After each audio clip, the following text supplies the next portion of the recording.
ఆ సాయంకాలమందు ఆ ఇద్దరు దేవదూతలు సొదొమ చేరినప్పటికీ లోతు సొదొమ గౌని యొద్ద కూర్చుని ఉండెను.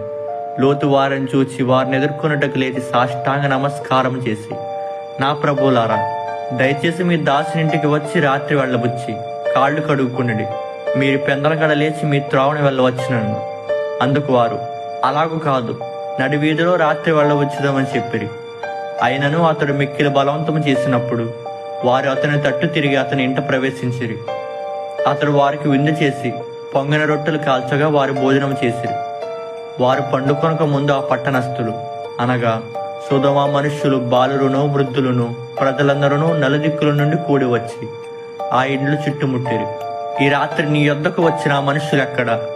మేము వారిని కూడినట్లు మా యొద్దకు వారిని వెలుపలకు తీసుకుని రమ్మని చెప్పగా, లోతు వెలుపల ద్వారం వద్దనున్న వారి దగ్గరకు వెళ్ళి తన వెనుక తలుపు వేసి, ఈ మనుషులు నా ఇంటి నీడకు వచ్చి ఉన్నారు గనుక వారిని మీరేమీ చేయకూడదని చెప్పినప్పుడు వారు నీవు అవతలికి పొమ్మనిరి.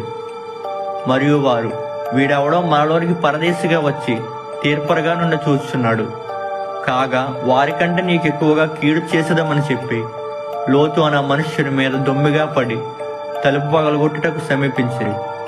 అయితే ఆ మనుషులు తమ చేతులు చాపి లోతుని ఇంటి లోపలికి తమ యొద్దకు తీసుకొని తలుపు వేసిరి.